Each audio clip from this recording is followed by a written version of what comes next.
آج جیسے میں اور آپ اس دنیا کے اندر ہیں، ہر مسئلے کا حل اللہ تعالیٰ نے، نبی کریم صلی اللہ علیہ وسلم نے انسان کو دے دیا ہے کہ اگر یہ مسئلہ لائق ہو جائے تو اس کا حل یہ ہے۔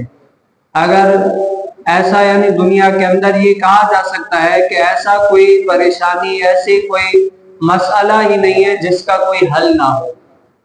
یعنی ہر اعتبار سے شریعت نے انسان کو گائیڈ کرنے کے اعتبار سے ہر طریقہ طور طریقہ دیا ہوا ہے کہ اگر کوئی مسئلہ پیش آ جائے تو تم اس مسئلے کو اس کے ذریعے سے پیش کر سکتے ہو، اور اس کے حل ہونے کا طریقہ یہ ہے۔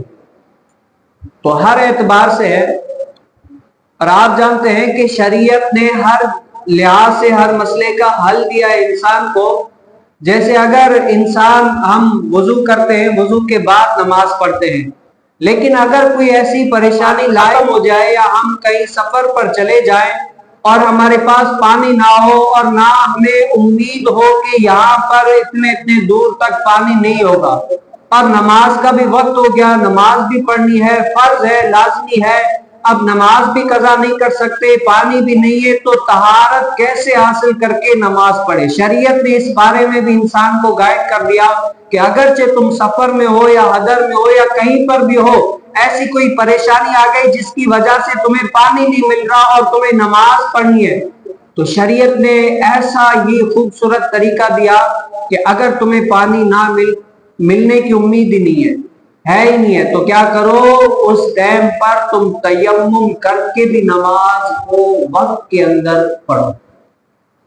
اب اس سے آپ اندازہ لگا لیں کہ آج ہم نماز جو قضا کر رہے ہوتے ہیں، نماز چھوڑ دیتے ہیں، نماز کی اہمیت کیا ہے اللہ انسان کو بتائی کہ اگر انسان کے پاس پانی نہ ہو، چاہے وہ گھر میں ہو چاہے وہ سفر میں ہو، اور اس کو پانی ملنے کی امید ہی نہیں ہے اور نماز کا ٹائم ہو جائے، اے انسان تب بھی تمہیں نماز قضا کرنے کی اجازت نہیں ہے۔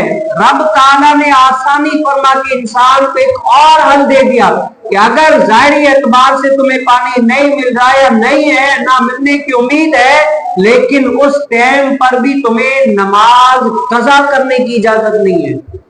اب کیا کرو، تم تیمم کرو، مٹی سے بھی پاکی حاصل کر کے وقت کے اندر نماز کو تمہیں پڑھنا ہے، نماز تمہیں چھوڑنے کی اجازت نہیں ہے۔ آپ سوچ لیں، رب تعالیٰ نے اس اعتبار سے بھی انسان کو نماز معاف نہیں کی ہے کہ نماز چھوڑ دے، وہ پانی نہیں ہے نماز چھوڑ دو، نہیں، رب تعالیٰ نے فرمایا اگرچہ پانی نہیں ہے مٹی کے ذریعے سے پاکی حاصل، اور اگر ظاہر سی بات ہے پانی ہو، بیماری لائق ہو جائے یا کوئی ایسا غرض آ جائے یا بیماری ہو جائے، پڑھ نہیں سکتے، تب بھی آپ علماء کے پاس جائیں گے تو علماء آپ کو حل بتائیں گے۔ اے انسان، اگر تم ایسی پریشانی آ گئی، ایسی بیماری لائق ہو گئی ہے، تم کھڑے ہو کر نماز نہیں پڑھ سکتے، شریعت کہتی ہے تم بیٹھ کر نماز پڑھو، اور اگر تم بیٹھ کر بھی نماز نہیں پڑھ سکتے نا تو شریعت کہتی ہے تم لیٹ کر نماز پڑھو، اور اگر تم لیٹ کر بھی نماز نہیں پڑھ سکتے نا تو شریعت کہتی ہے کہ اشاروں کے ساتھ نماز پڑھو،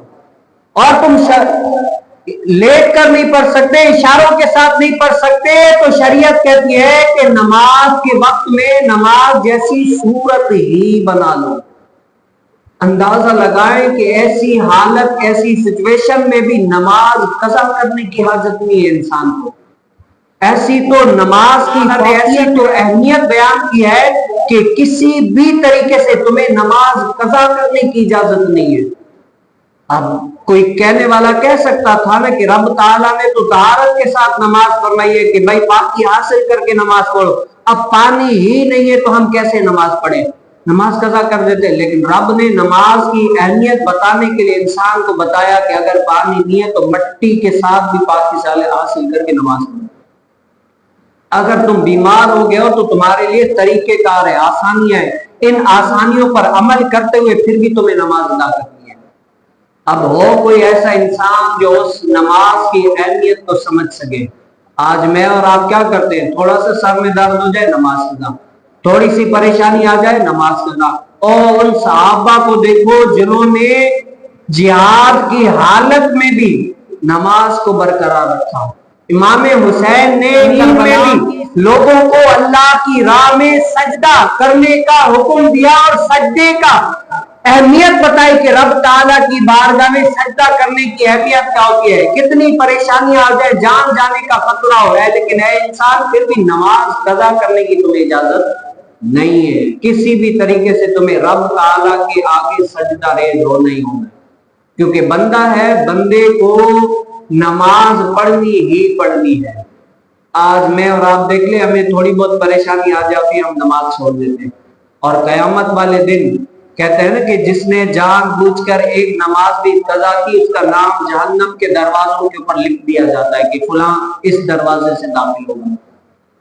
اور بہت سارے سے لوگ ہوتے ہیں کہتے ہیں جی یہ جو قادری حضرات ہیں یا بریلوی حضرات ہیں، یہ تو ڈراتے رہتے ہیں ہمیں، کہتے ہیں ایک نماز چھوڑو گے تو جہنم میں چلے جاؤ گے، ایک نماز چھوڑو گے تو. لیکن ایک دوسری مقام پر اللہ کے اولیاء بزرگان دین اور قرآن میں حدیث میں بہت سارے مواقع ایسے بھی آئے ہیں کہ جو بندہ اللہ کے خوف سے روتا ہے، پلک جھپکنے کی طرح ایک بال بھی اگر تر ہو گیا تو رب تعالیٰ اس بال کو جہنم میں نہیں داخل کرے گا. اور جب بال نہیں داخل ہوگا تو پورا انسان نہیں داخل ہوگا. اللہ کی کرم نوازی رحم نوازی اتنی ہے.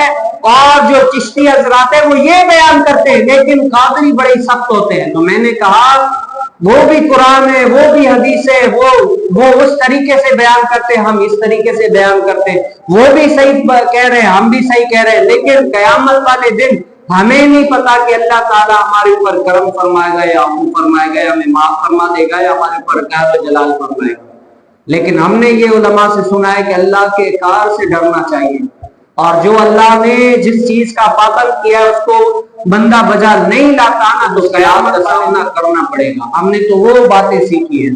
اب آپ کی مرضی ہے کہ آپ رب کے حکم کے آگے سر خم کر کے ان کو بجا لائیں یا ان کو چھوڑ دیں. اور اللہ نے تو قرآن میں واضح طور پر ایک پیغام دے دیا انسانوں کو کہ فَمَن يَعْمَلْ مِثْقَالَ ذَرَّةٍ خَيْرًا يَرَهُ وَمَن يَعْمَلْ مِثْقَالَ ذَرَّةٍ شَرًّا يَرَهُ. قیامت والے دن جو بندہ ذرہ برابر بھلائی کرے گا اس بھلائی کو بھی دیکھے گا، جو بندہ ذرہ برابر برائی کرے گا اس برائی کو بھی دیکھے گا. اب آپ اپنی زندگی پیدا ہونے سے لے کر آج تک پوری زندگی کا ایک معائنہ کر لے کہ میں نے اپنی زندگی میں اچھائیاں کتنی کی ہے. اگر اچھائیاں کی ہے تو ہمیں اس کا پھل ملے گا ہی ملے گا. لیکن اگر ہم نے کوئی برائی والا کام کیا، اللہ کو ناراض کرنے والا کام کیا ہے، تو اللہ کا قرآن تو کہتا ہے کہ جس نے ذرہ برابر برائی کی ہوگی نا وہ اس برائی کو بھی دیکھے گا. ہم کیا رب تعالیٰ کے آگے اس برائی کو جب فرشتے ہمارے یہ جو لکھ رہے ہیں وہ بتائیں گے، کیا ہم آگے رب تعالیٰ کے سامنے وہ پڑھ سکتے ہیں یا نہیں پڑھ سکتے؟ اتنی ساری برائیاں کی، رب تعالیٰ کو بتاؤ منہ کیا دکھائیں گے؟ اور اپنے نبی کریم صلی اللہ علیہ وسلم کو منہ کیا دکھائیں گے کہ ہم یہ گناہ کر کے آئے ہوئے، یہ سارے ہم نے برائیاں کی ہیں، یہ ہمارے اوپر الزامات ہیں. تو اس ٹائم پر بندہ کیا ہو جاتا ہے؟ گھبرا جاتا ہے. اور اس دنیا کا عالم ہے، بندہ سمجھانے کے اعتبار سے نا آج اگر کسی دکان کے اندر لکھا جائے نا کہ یہاں پر جی کیمرے کی آنکھ آپ کو دیکھ رہی ہے، اگر آپ چوری کا سوچ کر آئے ہیں یا کسی برائی کی نیت سے آئے ہیں نا تو یہاں پر جی کیمرے کی آنکھ نے آپ کو دیکھ لیا یا کیمرے کی آنکھ آپ کو دیکھ رہی ہے. اگر آپ کچھ اونچ نیچ حرکت کریں گے تو سی سی ٹی وی کیمرے میں آپ ریکارڈ ہو رہے ہیں، آپ کو سارا کچھ دکھایا جائے گا. تو وہ بندہ بھی چوکس ہو جاتا ہے، میں نے کچھ برائی والا کام کیا تو یہاں ریکارڈ ہو جاؤں گا، لوگوں کے سامنے بدنامی ضرور ہوگی اور بعد میں مشکلات کا سامنا بھی کرنا پڑ سکتا ہے. تو وہ بندہ کیا ہے؟ برائی سے ڈرتا ہے. اگر چوری کی نیت سے آیا تھا تو چوری ترک کر دے گا، اور کوئی برائی کی نیت لے کر آیا تھا تو وہ برائی کی نیت چھوڑ دیتا ہے. کیوں؟ اس کو پتا ہے کہ یہ سی سی ٹی وی کیمرے میں ریکارڈ ہو جائے گا اور میں لوگوں کے ساتھ منظر عام پہ آ جاؤں گا. تو وہ بندہ کیا ہے؟ اس برائی کو چھوڑ دیتا ہے. ایک سمجھانے کے اعتبار سے علماء کہتے ہیں کہ قیامت والے دن تمہارے نام اعمال اور تمہیں اس طریقے سے دکھایا جائے گا جیسے آج دنیا کے اندر سی سی ٹی وی کیمرہ دکھایا جاتا ہے.